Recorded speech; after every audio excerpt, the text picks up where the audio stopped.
ஹாய்ங்க. இன்னைக்கு எங்கள் வீட்டில் சோயா பீன்ஸு பொரியல். அதுக்காக என்னென்ன பண்ணியிருக்கோன்னு பாருங்கள். இன்னைக்கு எங்கள் அம்மா தான் பண்ணுறாங்க.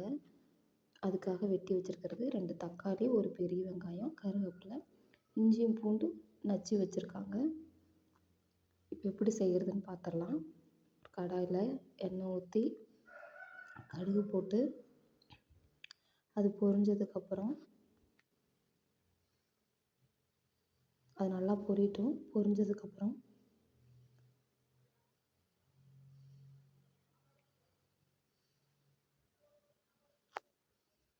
பொரிஞ்ச உடனே நம்ம வெட்டி வச்சுருக்கிறத எடுத்து போடணும்.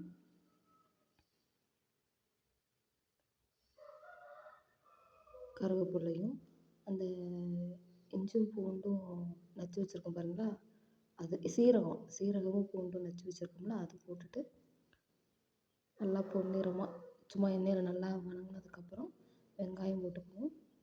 ஒரே ஒரு பெரிய வெங்காயம் தான் எடுத்து சின்ன சின்னதாக கட் பண்ணி வச்சுருக்கோம். எடுத்து போட்டுக்கோங்க. எடுத்து போட்டதுக்கப்புறம் நல்லா வணக்கணும். கலர் மாறணும். வெங்காயம் நல்லா கலர் மாதிரி வரணும். அது வரைக்கும் நல்லா வதக்கி விடுங்க. எண்ணெயிலேயே நல்லா வதக்கி விடுங்க. பாருங்கள், இப்போ கொஞ்சம் கலர் மாறி இருக்குது. இன்னும் கொஞ்சம் கலர் மாறணும். அந்தளவுக்கு நல்லா வதக்கி விடுங்க. இந்த பாருங்கள், இந்த அளவுக்கு கலர் மாறிடுச்சு. இந்த அளவுக்கு கலர் மாறினதுக்கப்புறம் நம்ம தக்காளி வச்சுருக்கோம் பாருங்கள், அதை எடுத்து போடணும். நல்லா கலர் மாறி, ஏன்னா சோயா பீன்ஸ் நம்ம போட்டதே தெரியக்கூடாது. அதனால தக்காளி போட்டாச்சு. தக்காளி போட்டதுக்கப்புறம் நல்லா வதக்கி விடணும். வதக்கி விடுங்க. நல்லா வதங்கணும். ஏன்னா தக்காளி, வெங்காயம் இதெல்லாம் நம்ம போட்டதே சோயா பீன்ஸில் தெரியக்கூடாது. அந்தளவுக்கு நல்லா எண்ணெயிலே வதக்கி விடுங்க. எங்கள் அம்மா தண்ணியே ஊற்றல பாருங்கள், எண்ணெயிலே தான் வதக்கி விட்றாங்க. அடுத்து கொஞ்சமாக மஞ்சள் பொடி போடுறாங்க. கொஞ்சமாக ஒரு பிஞ்ச் அளவுக்கு மஞ்சள் பொடி போட்டுக்கோங்க. போட்டு நல்லா கிளறி விட்ருங்க. நல்லா கிளறி அந்த எண்ணெயிலே நல்லா வதங்கணும். கொஞ்சமாக உப்பு, தக்காளி நல்லா வதங்குறதுக்கு கொஞ்சமாக உப்பு போட்டுக்கோங்க. போட்டு கொஞ்சமாக தண்ணி விட்டுருக்காங்க. சும்மா ஒரு கொஞ்சமாக எடுத்து தண்ணி விட்டு நல்லா கிளறி விட்டுருக்காங்க. நல்லா வதங்கட்டும். இதை நல்லா மூடி போட்டு 2 நிமிஷத்துக்கு ஒரு டைம் பார்த்திங்கன்னா அவங்க நல்லா வதங்கிருச்சு பாருங்கள். இன்னும் கொஞ்சம் நல்லா வதங்கணும். நல்லா வதங்கினதுக்கப்புறம் அந்த எண்ணெயெல்லாம் பிரிஞ்சு வரும் பாருங்கள். எண்ணெயில் நல்லா பிரிஞ்சு வந்ததுக்கப்புறம்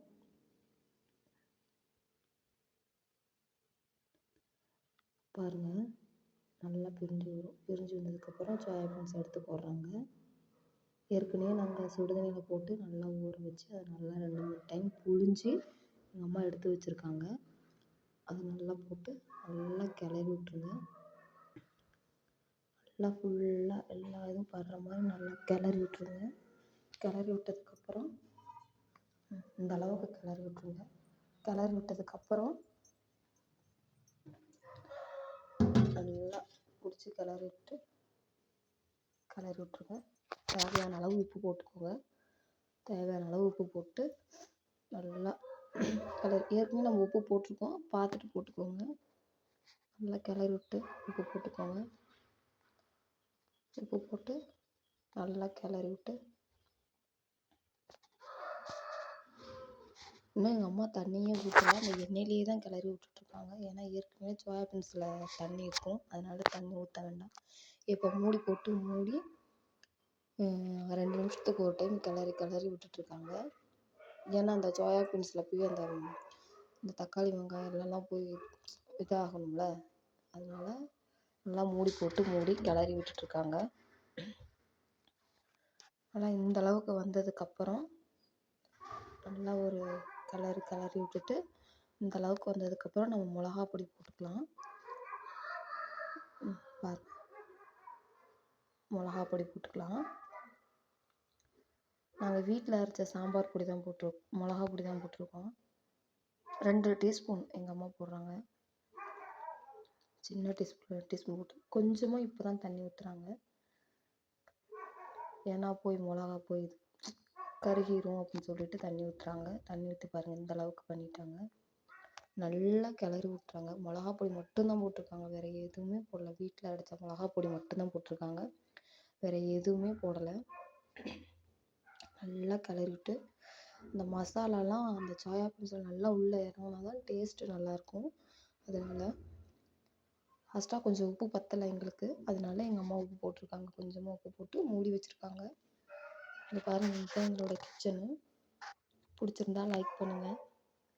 இவ்வளோதாங்க என் கிச்சன். இதுதான் இந்தளவு தான் இருக்கும் பாருங்கள். எந்த அளவுக்கு கிளறிட்டாங்கன்னு பாருங்கள். நல்லா ஒரு எண்ணெயெல்லாம் பிரிஞ்சு வந்து அந்த தண்ணி ஊற்றின தண்ணியே இல்லைங்க. நல்லா ஒரு எப்படி சொல்கிறது, நல்லா சூப்பராக வந்திருக்கு பாருங்கள். நல்லா மசாலாவோட ஒன்று நல்லா ஒட்டி சூப்பராக வந்திருக்கு. எங்கள் அம்மா செஞ்சாவே நல்லா, எல்லாத்துக்குமே அவங்கவுங்க அம்மா செஞ்சால் நல்லாயிருக்கும். ஆனால் எங்கள் அம்மா செஞ்சால் சூப்பராக செய்வாங்க. நான் நிறையா உங்களுக்கு எங்கள் அம்மா சமைக்கிற வீடியோ நான் எடுத்து போடுறேன் பாருங்கள். நல்லா சிக்கன் குழம்பு, மட்டனு எல்லாமே சூப்பராக பண்ணுவாங்க எங்கள் அம்மா பாருங்கள். இன்றைக்கி எங்கள் வீட்டில் ஸ்பெஷல் வந்து ரசம், சோயா பீன்ஸு பொரியல் தான் பாருங்கள். ஆஃப் பண்ணியாச்சு. நல்லா கிளறி விட்டு ஆஃப் பண்ணிட்டாங்க பாருங்கள். சோயா பீன்ஸ் ரெடி ஆயிடுச்சுங்க. பிடிச்சிருந்தா லைக் பண்ணுங்கள், ஃபாலோ பண்ணுங்கள், சப்ஸ்கிரைப் பண்ணுங்கள். ஓகேங்க, பாய்.